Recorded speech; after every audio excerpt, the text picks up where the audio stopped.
Hey everybody, welcome back to Season 3 of Difficult Conversations by Supply the Why. We're going to keep the momentum rolling. We have an amazing show lined up for you tonight. We have a man that is a career educator. He is a pillar in the community, and he is somebody that meant a lot to a lot of different people and still does. Ladies and gentlemen, Mr. Paul Monti. How you doing, Mr. Monti?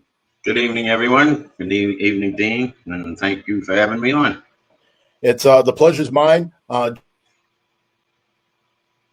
you by your first name, so I'll be calling you Mr. Monti throughout the entire broadcast.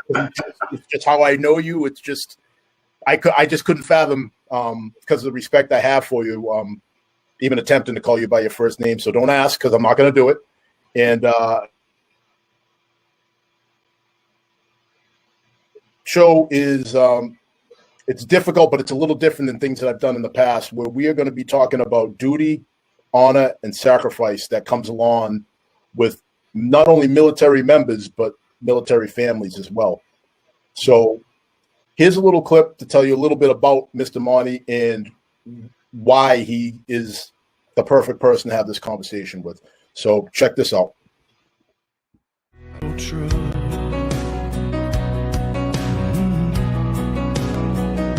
Drive your truck. I hope you don't mind. I hope you don't mind. I drive your truck.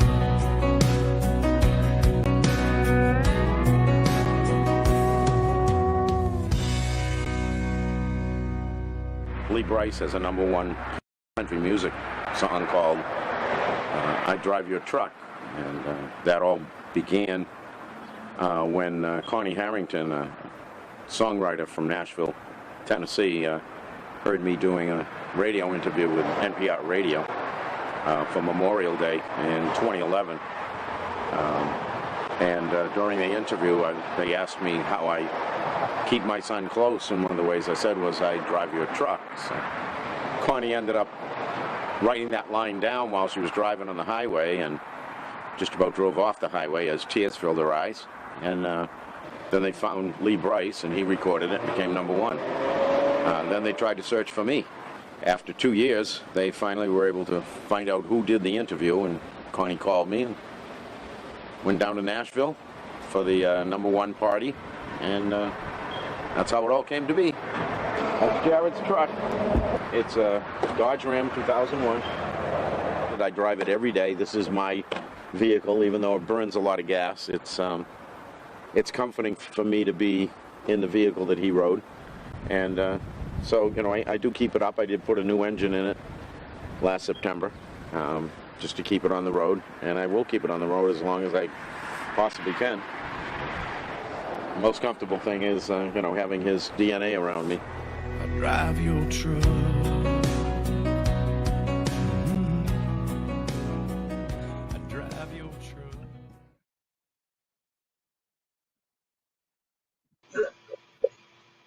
All right. So, Mr. Monti, tell us about Jared. Wow. Tell you about Jared. There's so much to tell. Kind of quickly, I guess. Jared was always a very adventurous kid.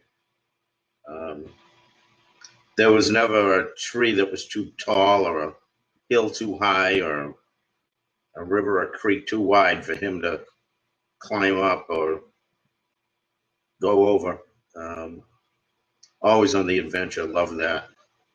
And as he grew, that same kind of behavior, you know, continued and continued.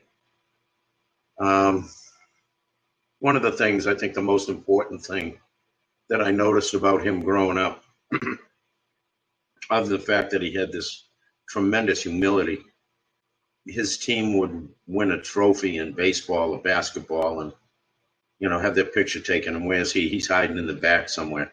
He's not the kid holding the trophy up. That wasn't him. 1 year, he won the New England weightlifting championship, the under-17 division. He wouldn't allow me to go to the championship. He told me he was just going to to watch, and yet he was in it and he won. I didn't even find out he won until after he died, and I was cleaning out his room, and under his bed was a box full of trophies. Basketball trophies, baseball trophies, soccer trophies. And then there was this 3-foot tall trophy of a weightlifter. And the brass plaque on it said, New England Weightlifting Championship, first place, under 17 division, Jared Monti. That's who he was. Never said a word? Not a word. Not a word.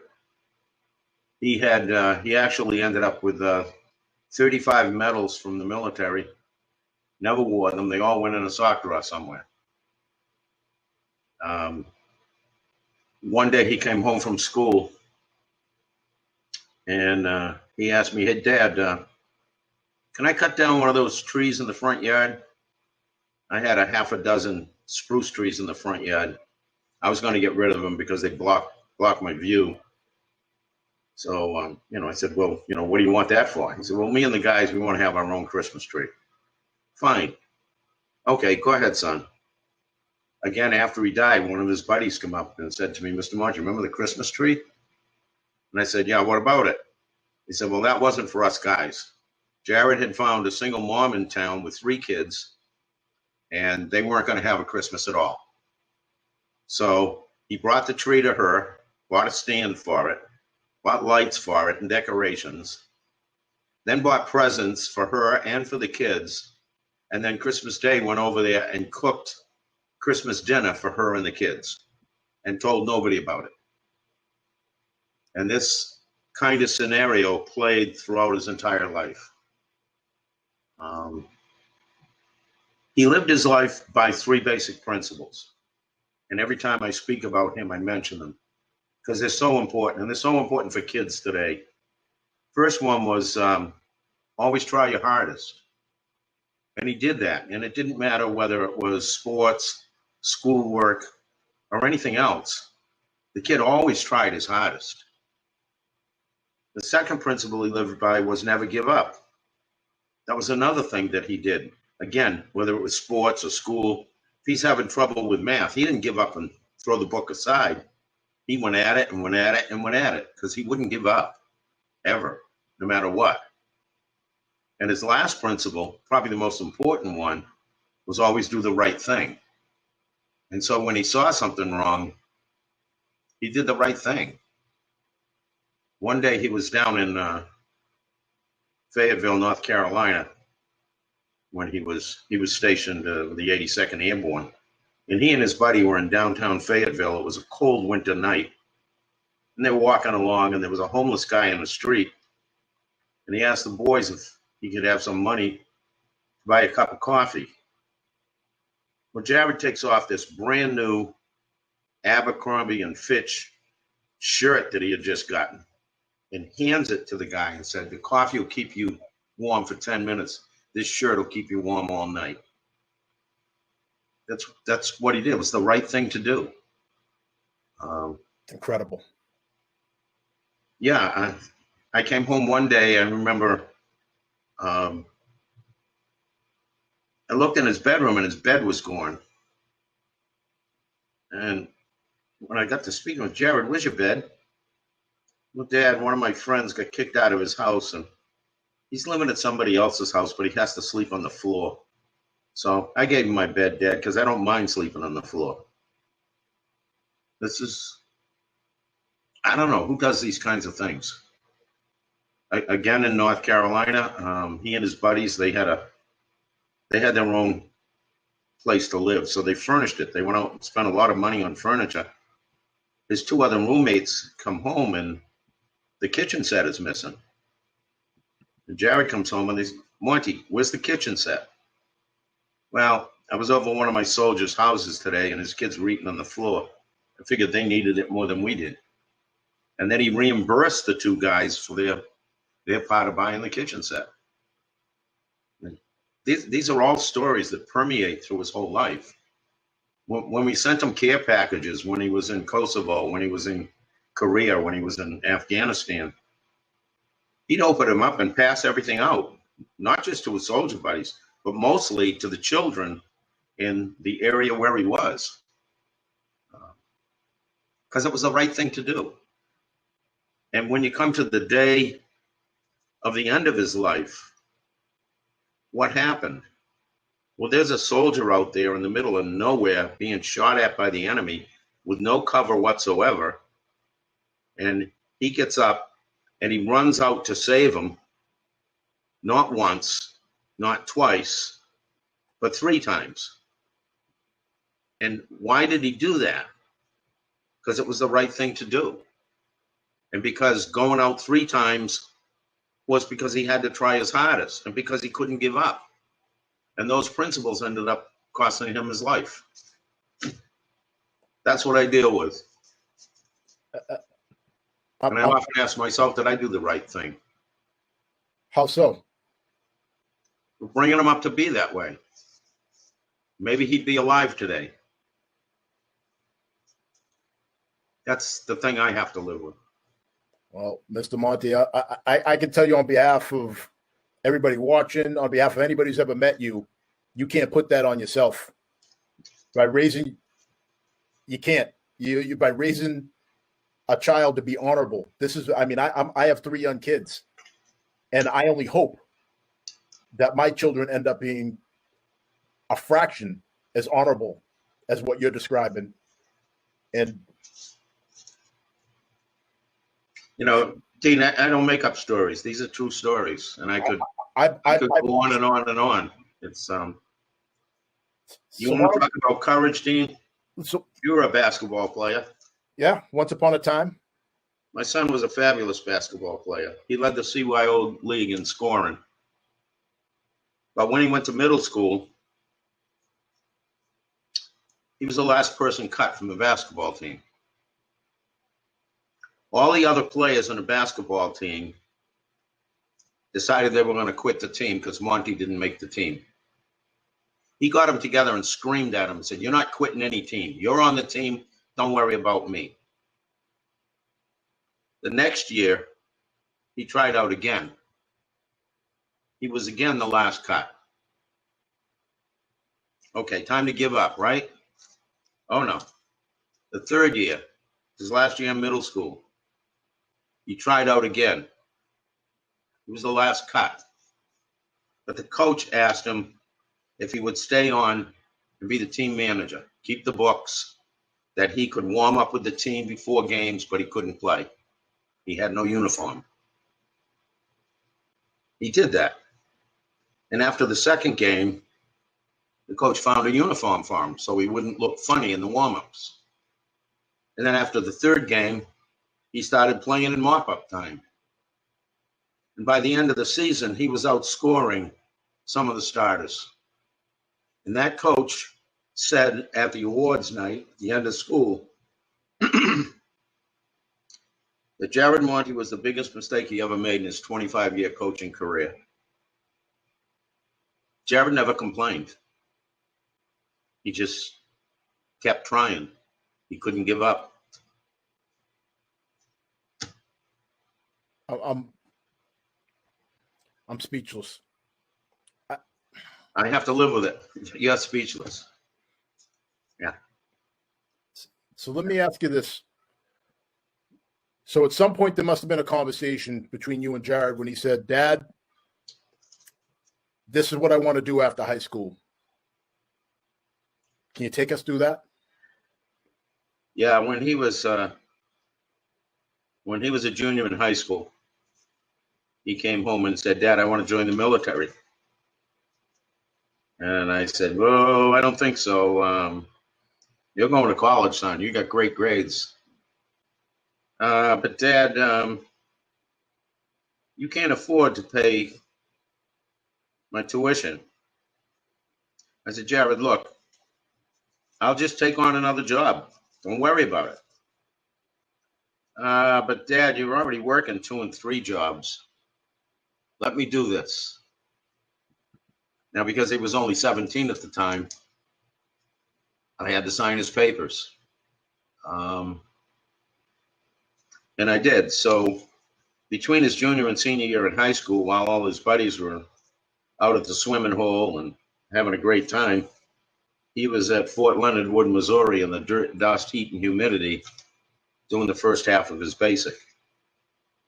And then after senior year, he switched over from the Guard to the regular Army. I had great trepidation. I did. But, boy, he had the best arguments in the world. What can I say? That's what my son wanted.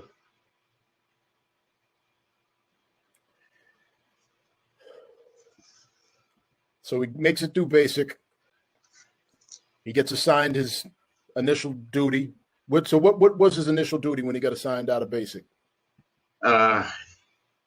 He went to Fort Sill, Oklahoma, as a 13 Fox, basically a forward observer, which didn't make me happy either, because we used to call them the Suicide Squad, because what they do is they operate behind enemy lines, and they call in air support, they call in artillery, mortars, but they're always operating behind enemy lines, so they're always in danger. So there's a wonderful, incredible building at Fort Sill, Oklahoma. It's a huge building, brand new. It's the most advanced forward observer school in the world. In fact, our native allies, they send their soldiers over there to train. And what amazes me is, and I've of course been there for dedication, when you drive around Fort Sill, all of the buildings are named after great generals. And then you have this biggest, newest building that's named after this sergeant. And it's like, wow, what a place to be. But yeah, his first assignment was out there at Fort Sill. Then it was off to Fort Bragg with the 82nd Airborne. Then he was deployed to South Korea, and then redeployed again to South Korea to a different base. Then deployed to Kosovo for that. And then 2003, deployed to Afghanistan for 03-04, and back home, and then redeployed back to Afghanistan for 06. Well, Mr. Monti, if I could, the chat, as I'm sure you can imagine, is lighting up right now.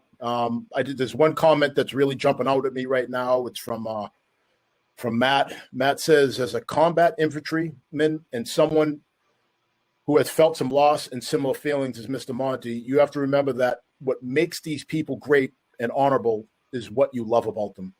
If he wasn't that way, it wouldn't mean he would survive. It would mean he wasn't him. It's hard to explain in writing, but it's important.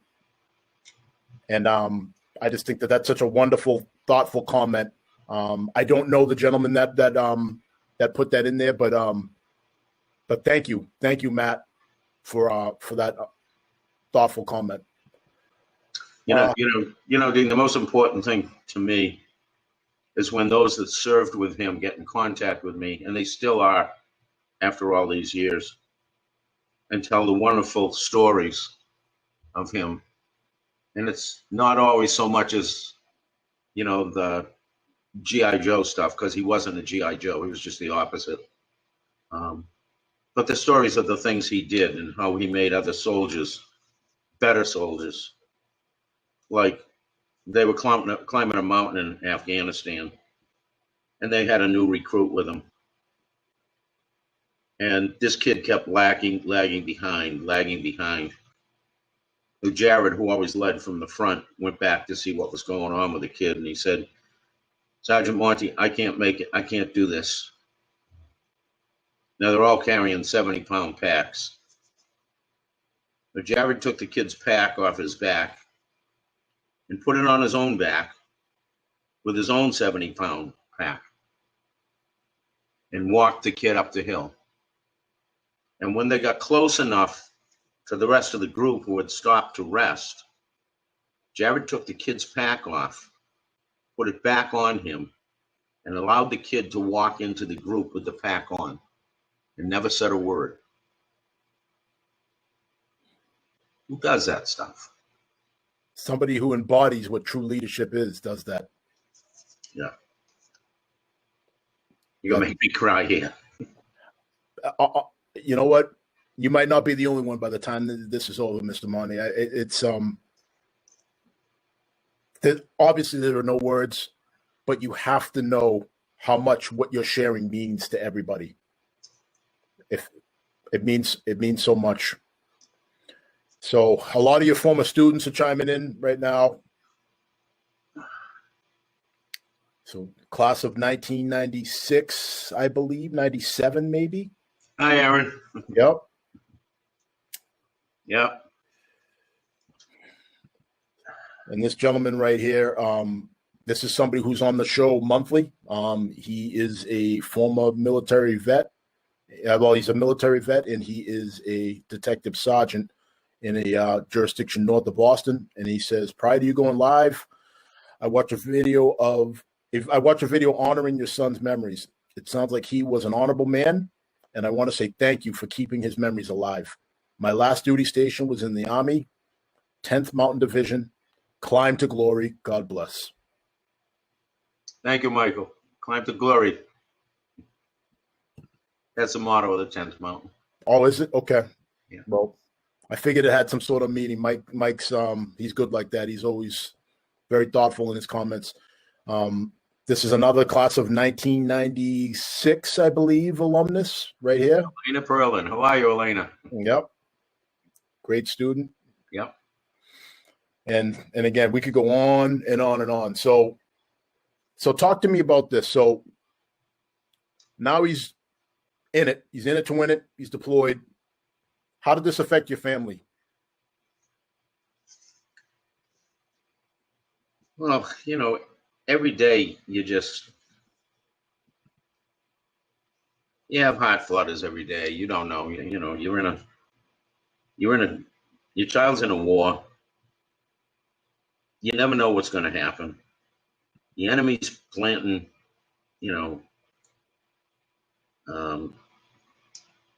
let's say EODs, but it's not the right thing. Explosions all over the place. I mean, I know so many families whose child was killed by an IED, Yep. right? Explosive device. Yep. And it's nothing they ever expected. I remember distinctly being in my classroom at Stoughton High on September 11th, 2001, when over the intercom they told us all to put our TVs on, and they showed the plane crashing into, well, they showed the damage that was done by the plane that crashed into the Twin Towers. And I turned around and looked at my class.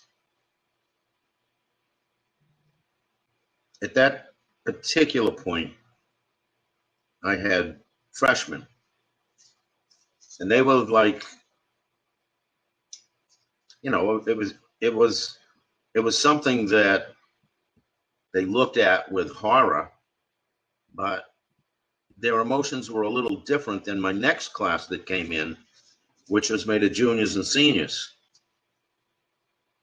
And their take on it was so very different, because they knew that many of them would be going to war, because they were 16, 17, and 18 years old. And then my own thoughts. My son's going to war. And it's a scary thing. I remember that day well. I was 2001. That I was 25 years old. I was still in the trying to find myself phase of my life. I was doing door-to-door sales, and I found myself in downtown Boston, Chinatown, right on the border there. And I walked into a place called Biff's Tavern. I don't know, 9:30, 10 a.m., some right around when all this was going on.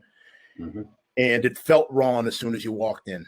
It was one of those things, like I know what it is now that I'm a police officer, you know to embrace that feeling and to trust that feeling of something just not being right. But before I was a cop, I couldn't quantify what that was about.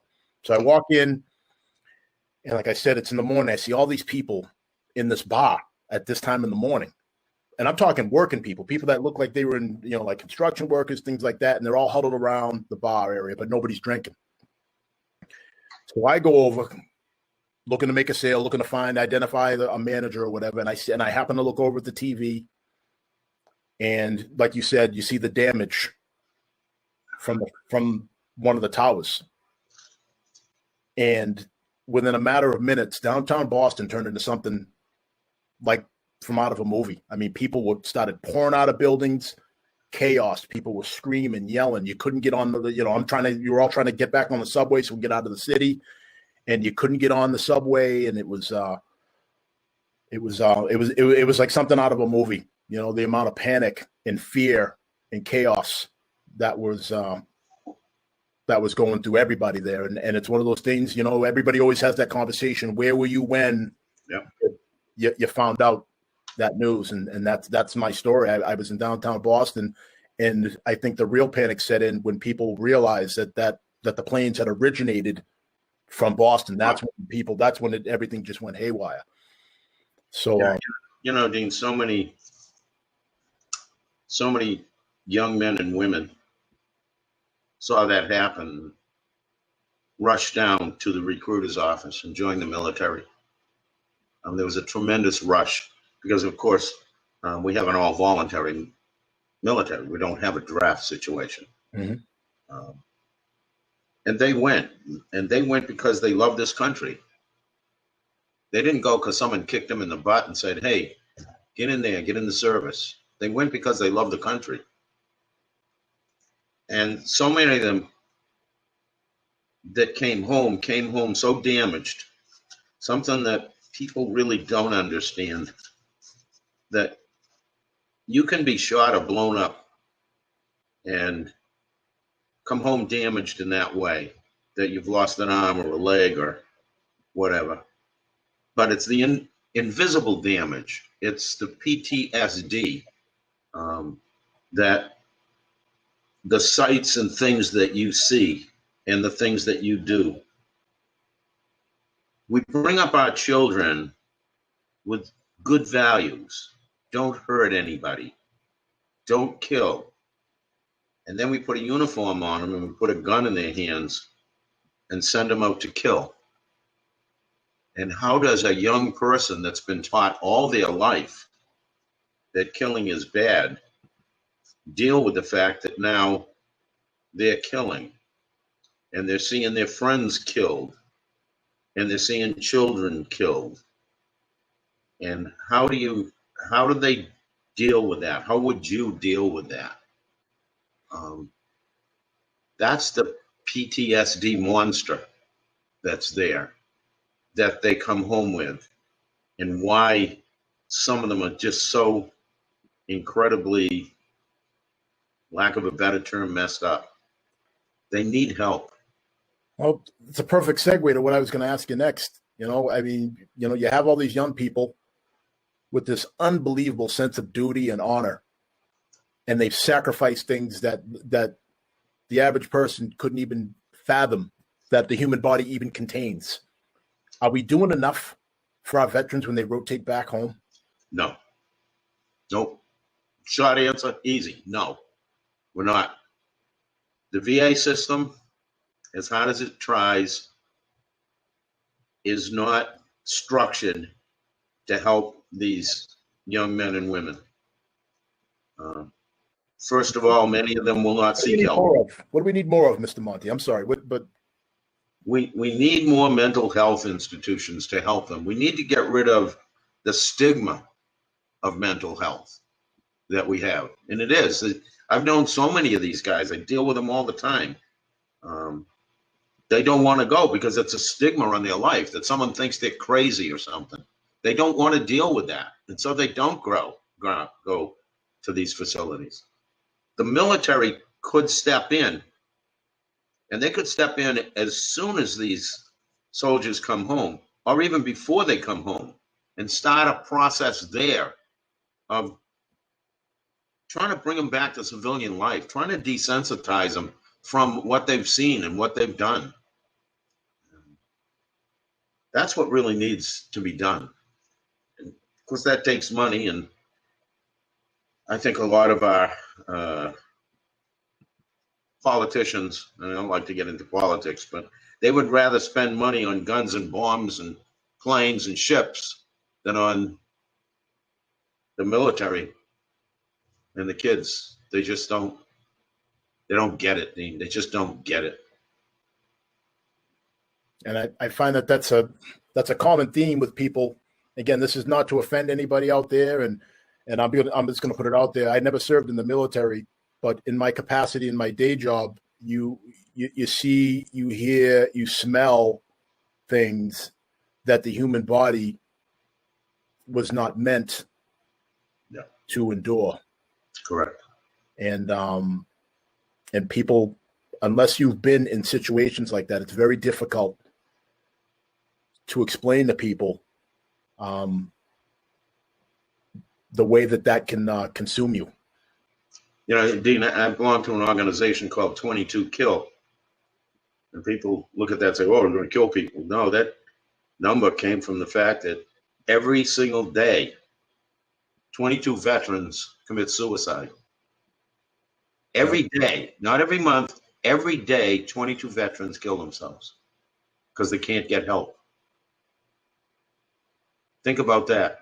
Think about 22 people in your life killing themselves. It's sad, and I deal with a lot of those people as well. So, really quick, if you're just joining us again, this is Difficult Conversation Season 3. I'm here with Mr. Monti, and we're discussing duty, honor, and sacrifice. If you know a military veteran that needs some assistance, please check out homebase.org and vetcenter.va.gov. Just a few places that you can start the process of trying to get people help that need help. I just can't think of a better way to start the week of Thanksgiving than to talk about the people that allow us to have Thanksgiving and allow us to live the way we live and to enjoy the freedoms that we enjoy. But those people that do that, it comes at a price. A very high price. Make sure that we're there for them the way that they've been there for us. So just please keep that in mind. So go ahead, Mr. Monti, please go on. I know you've been through this too, but there's a lot of people who like to pay lip service to this stuff, but they don't want to expend the energy or whatever to help. They might throw $10 or $20 in some kind of a charity fund, but they don't want to get involved, and that's a shame, because these young men and women, I'm reminded of the old saying here that we don't have freedom of speech because some newspaper prints stuff. It's the soldier that gives us freedom of speech. It's the soldier that gives us freedom of religion and freedom to assemble. And all the freedoms that we have come from that casket that's draped with an American flag. That's where it comes from. It's their blood that gives us the freedoms we have in this country. And if we don't unite this country and support our military, then this country is not going to last. It won't. Well, Mr. Monti, we got a comment from Stephanie. She says, Mr. Monti, from one Gold Star family to another, thank you for your continued fight for our veterans. And for those of you out there that are watching, and if you don't know what a Gold Star family is, that is a club that nobody wants to be a member of. That is, well, Mr. Monti, I'll let you. I just want to say God bless you, Stephanie. I'm so sorry for your loss. I'm so sorry you had to join our club. It's not a very good club. It's just what we have to endure. You mentioned sacrifice. People just don't understand the sacrifices that these young men and women have. You know, they're in a mud pit or in a hot desert or freezing their butts off somewhere in some country they hardly ever heard of, instead of being home for their birthday or Christmas or Thanksgiving or July 4th or New Year's or anything else. They leave, they go over there, leave a pregnant wife at home, she has a baby, they don't even see their own child for a year or more. And in some cases, they never got to see their child, ever. And it's not just the soldiers that sacrifice. Go back a level to the families and what they sacrifice, having that empty chair at Thanksgiving and Christmas and New Year's. And just worrying every day and every night and hoping that their loved one will come home safely. That's sacrifice. And then when you become a gold star, I like to tell people that when you lose your parents, and I've lost both of mine, but what I lost was my past. When I think of my parents, I think of sitting around my mom's table at Thanksgiving with all of us, 13 children and all of our spouses and children. Such a wonderful time. And, you know, I think of the things I did with my dad. That's the past. That's what I'm looking at. But when you lose your child, and I don't care if it's in war or any other way, when you lose your child, you lost your future. When I think of my son, sure, I think of the things that he did, but I also think about what would Thanksgiving be like now if he were here? Would he be over my house or would I be over his? On July 4th, would we be having a picnic in the backyard? Will we be going fishing or going to a Red Sox or Bruins or Celtics game? Those things I'll never have. I'll never have my son's children, my grandchildren sitting on my lap. I lost my future. When I open the door of the future, it's just black. It's not there. That's what Gold Star families go through. The loss of their future. And yes, I have 2 other children and I adore them. But I miss my Jared.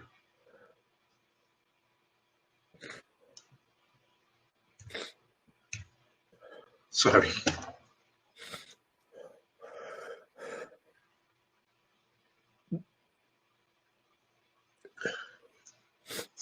I'm sorry. You don't have to apologize to me, Mr. Monti. It's all right. Well, Yeah, if you can hand me one, I wish you could. So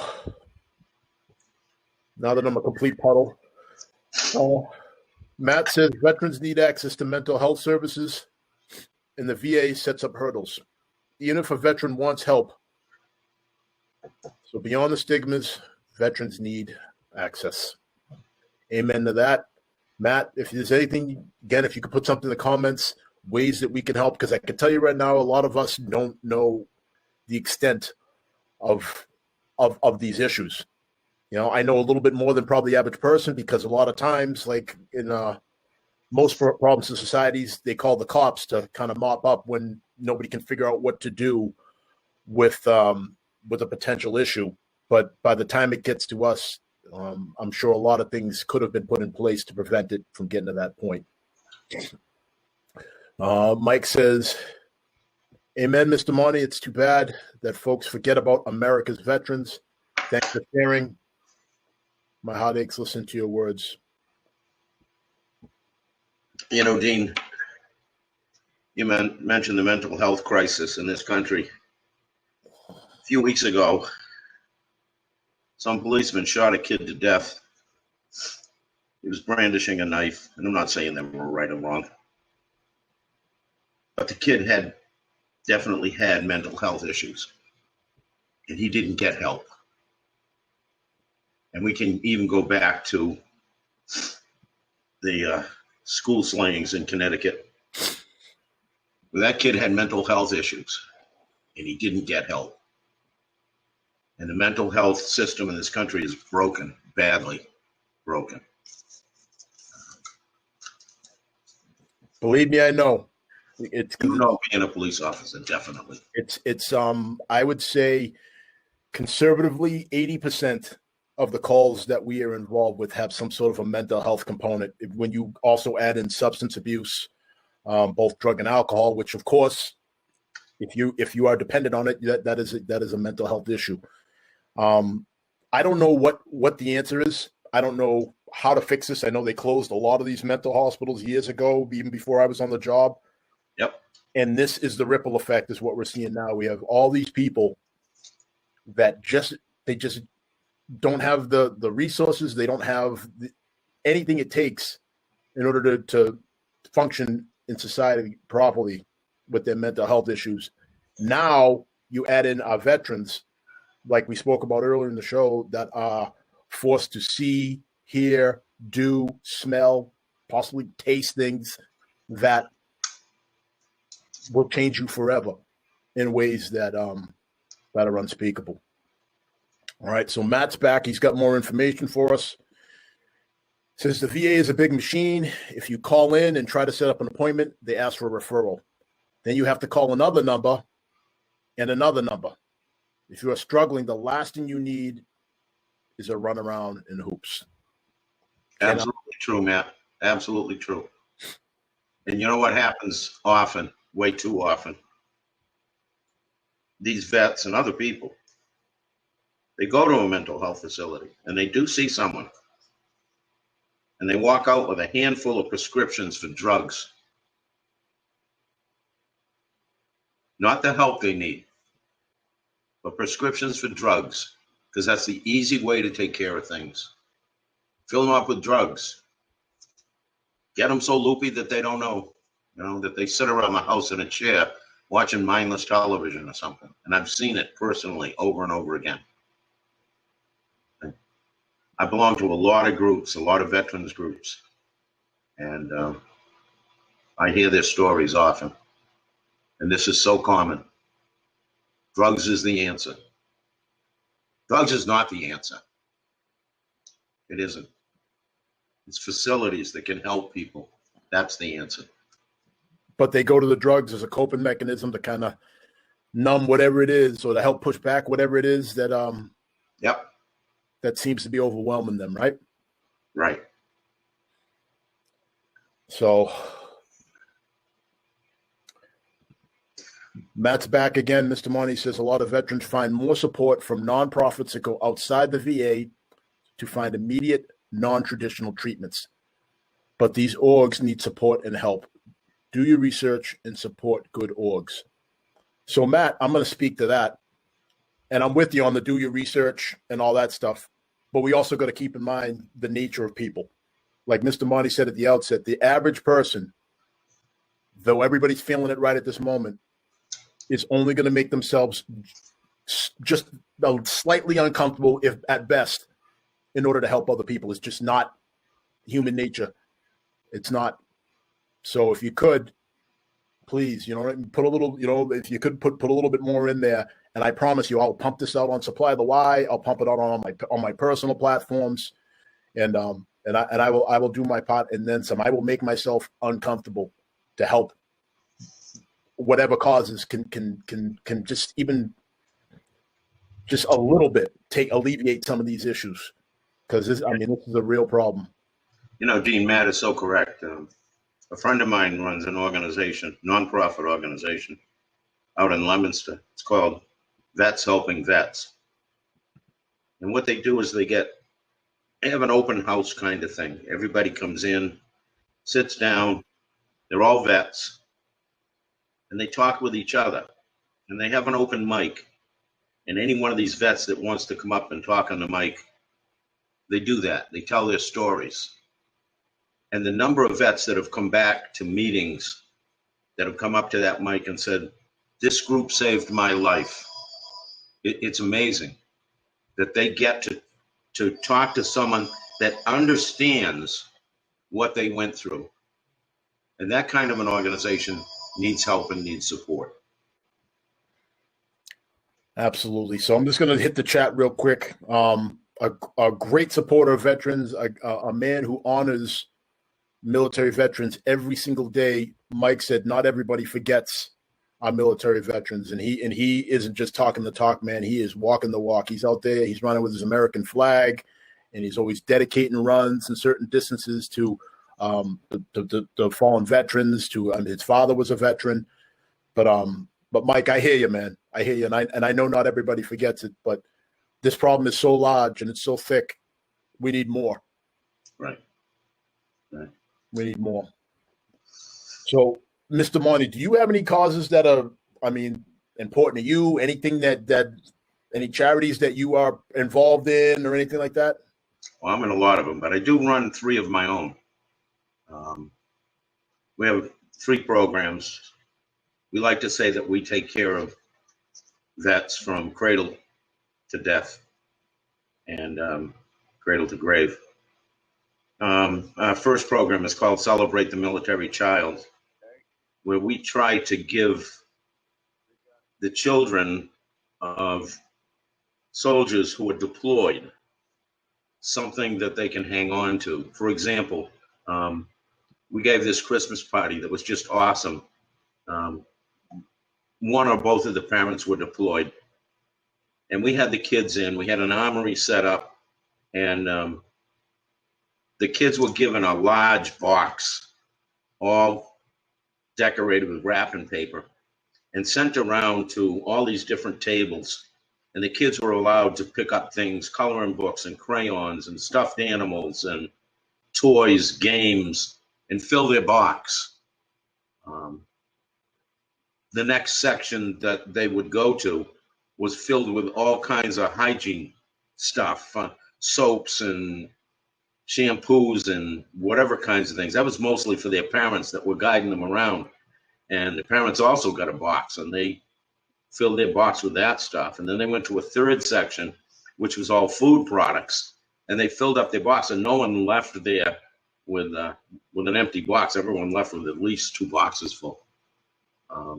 We gave a baby shower for pregnant military moms. The military only stay in a base for 2 years, and then they move you out. So they didn't have a group, so to speak, that they got to know well enough that they would give them a baby shower. So we did it. And every mom walked out of there with over $1,000 worth of stuff, from Pampers and wipes and onesies all the way up to walking out with strollers and cribs and that kind of stuff. It's just so rewarding. The last 2 years, we've given bicycles to Mass Military Support Foundation, where they had a big Christmas party for deployed military. And we were able to give them bicycles for Christmas. So that's one of our programs that we run that we're so proud of. Our second program is Flags for Vets. In that program, after a 4.5-year battle with the VA, we were given permission to put flags on all the graves in the Mass National Cemetery in Bourne, where previously no flags were allowed. But we ended up getting permission, provided that we buy all the flags, we put them all in, we take them all out, and we store them. So that was the challenge, and that we did. And this past Veterans Day, we put 77,000 flags in that cemetery.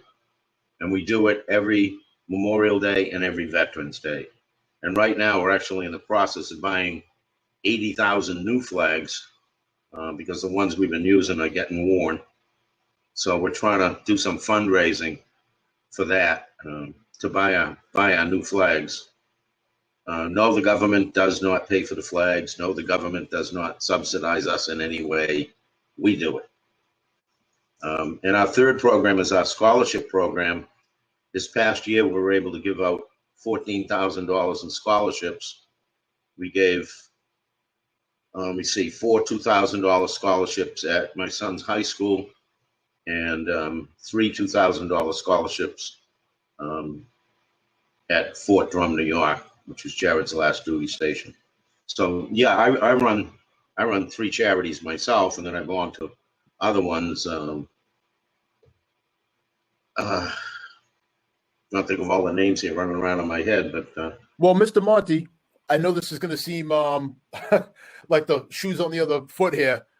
Let me tell you, this isn't a quiz.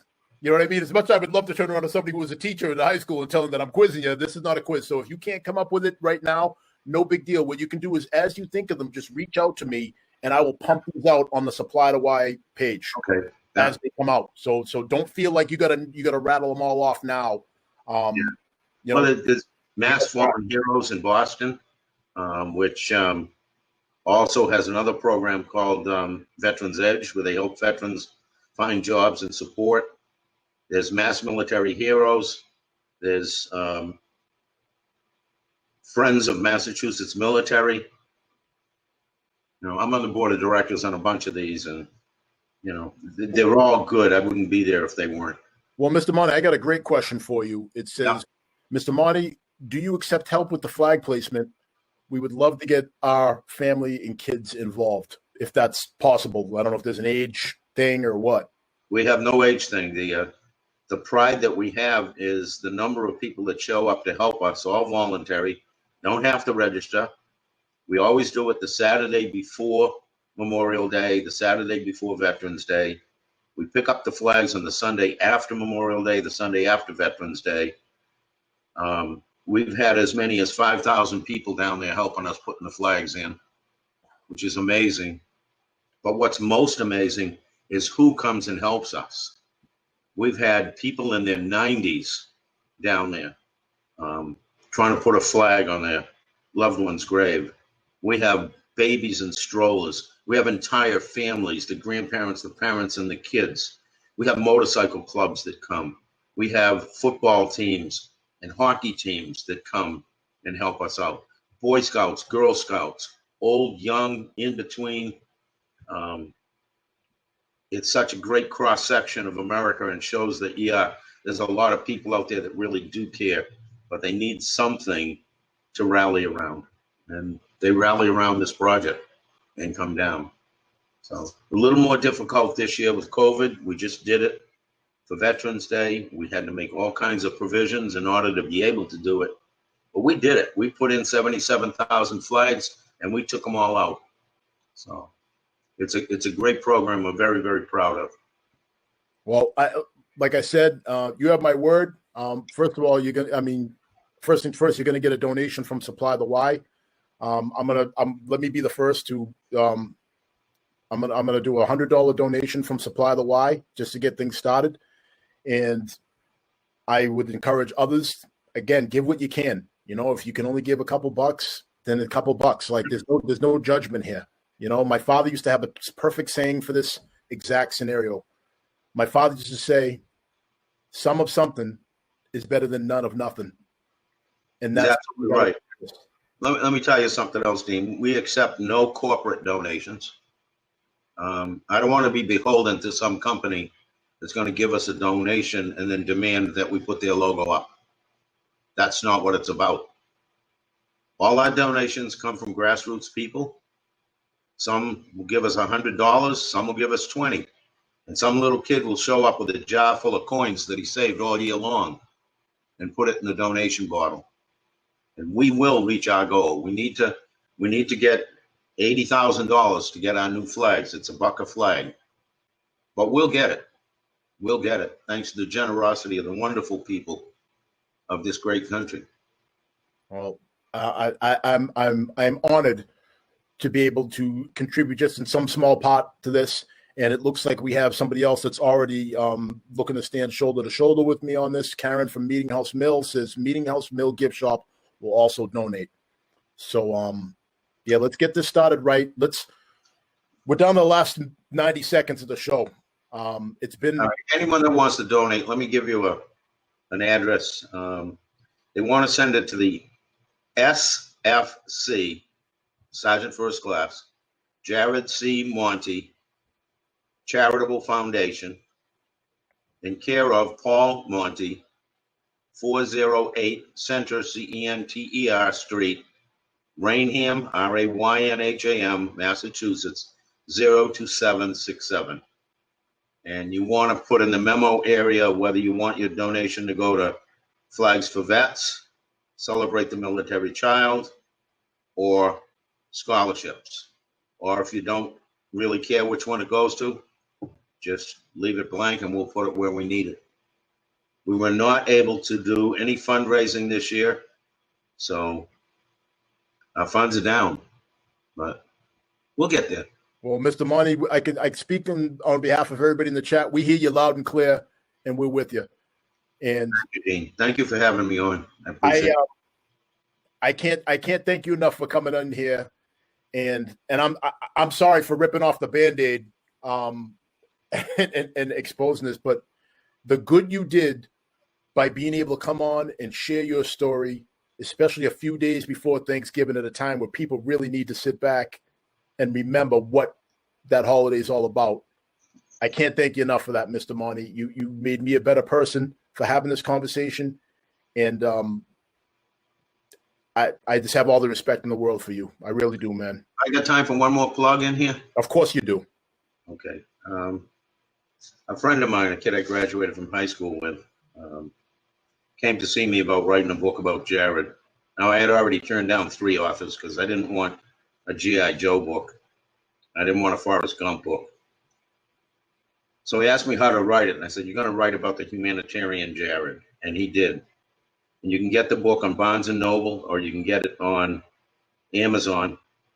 It's called See You on the High Ground, the Jared Monti story. Just have a box of Kleenex with you when you read it. It's an amazing story about an amazing man. And again, folks, if you don't get all this information down, don't worry.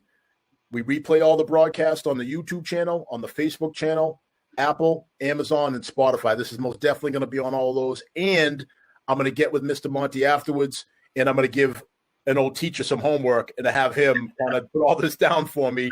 You still owe me work. Oh, I can't wait. You get a session if you don't get it done on time either. And I will make sure that I post all of this information on the Supply the Why page. All I ask is that you like it, you share it, and you make sure that we make this all go viral. So, Mr. Monti, on behalf of everybody that's in the audience, thank you again. We all love you, and thanks and happy Thanksgiving, Mr. Monti. Thank you for having me, and happy holidays to everybody out there. Have a great Thanksgiving. I know it's a little tough this year, but have a good one. Well, that wraps up our episode for tonight, folks. Thanks for taking time away from your families. I hope it was worthwhile. Again, we got a lot more coming up. Stay tuned to Supply the Why. We're going to have a lot of difficult conversations. And if you have any ideas for episodes you want to see or questions you want to ask, you can find us at supplythewhy@gmail.com, Facebook, YouTube, and, of course, Amazon, Apple, and Spotify podcasts. So good night, everybody, and we'll see you all next week for when we have our monthly meetup with Dr. Obed Magni and Mike Powell. Good night.